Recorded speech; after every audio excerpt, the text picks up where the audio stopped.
నమస్తే నమస్తే. అవునండి,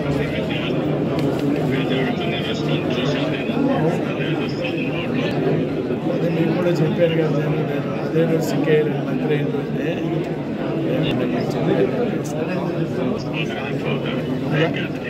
అలాగే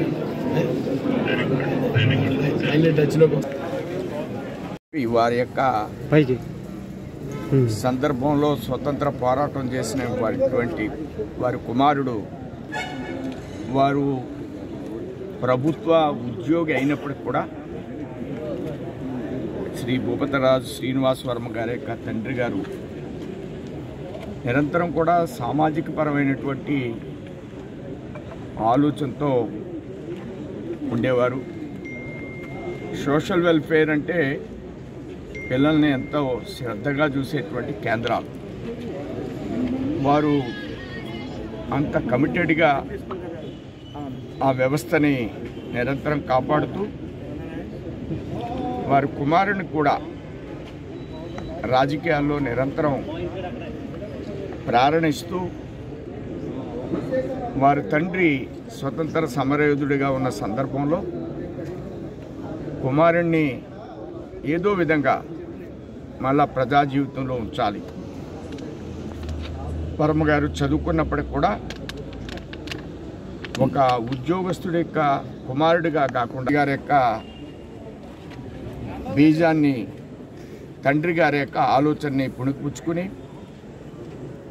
ఈరోజు రాజకీయాల్లో కేంద్ర మంత్రిగా అవ్వడానికి ప్రధానమైనటువంటి ప్రేరణ శ్రీ సూర్యనారాయణరాజు గారు. నిజంగా మంత్రి అయిన నాటి నుంచి కౌంటింగ్ దాకా బాగున్నారు. ముందుకు వెడుతున్న సందర్భంలో వారి ఆరోగ్యం కుదుట పడలేదు. మామూలాగా అటు బాధ్యతని తండ్రి గారి యొక్క ఆరోగ్యాన్ని సమ ఆలోచనతో కొంత మానసికంగా నలుగుతున్నప్పుడు కూడా వారు పోషించడం ఆఖరి నిమిషం దాకా వారికి 91 సంవత్సరాలు అయినప్పటికి కూడా ఒకరోజు ముందుకు తీసుకువెళ్ళాలి అనే నిరంతరమైనటువంటి ఏదైతే ఉందో ఆ విధంగా వారిని ఆరోగ్యాన్ని రక్షించేటువంటి వారు తీసుకున్నారు. కేవలం మా అందరికి కూడా తీరని లోటుగా నేను భావిస్తున్నాను. కాలం చేయడంతో మన విషాదాయాలు నెలకొల్లినాయి.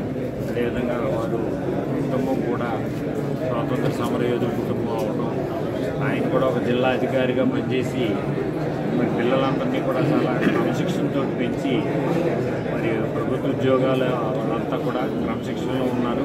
మరి శ్రీనివాస్ వర్మ గారు మాత్రం మరి మొదటి నుంచి కూడా గత 35 సంవత్సరాల నుంచి మరి రాజకీయాల్లో ఒకే పార్టీని నమ్ముకుని ఉండటం వల్ల మరి ఆయన ఈరోజు కేంద్ర స్థాయిలో మంత్రి అవడం మా అందరికీ ఆనందం. అయినా సరే ఇటువంటి కార్యక్రమం మాత్రం విషాదం అయినటువంటిది.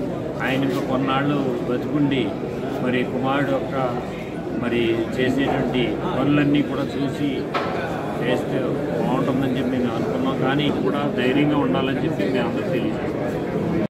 వ్యక్తి ఆయన ఈ మధ్యకాలంలో అనారోగ్యంతో ఏఐజీ హాస్పిటల్లో చాలా రోజుల నుంచి ఉండటం జరిగింది. ఒక పక్కన కుమారుడు ఉన్నతమైన స్థాయికి వెళ్ళడానికి ఆ రోజు చెప్తా ఉండి వారి శ్రీనివాస్ వర్మ నాకు చాలాసార్లు ఈయన స్టూడెంట్ దశలో ఉన్నప్పుడే ఏదన్నా అవసరమైతే వారి నాన్నగారి దగ్గరికి వెళ్ళినప్పుడు నీకు ఎంత డబ్బులు కావాలమ్మా, ఢిల్లీ వెళ్తావా లేదా ఎక్కడ తిరుగుతావు, ఆర్ఎస్ఎస్లో కానీ వీహెచ్పీలో ఎక్కడికి వెళ్ళినా ఏ ఒక్క కార్యక్రమంలో పాల్గొన్నా వారి తండ్రి యొక్క సపోర్టు పుష్కలంగా ఇప్పుడు కూడా ఇవ్వడం జరిగింది. ఆయన ఎవరైతే సూర్యనారాయణరాజు గారికి సంబంధించి 3 కుమార్తెలు 1 కుమారుడు.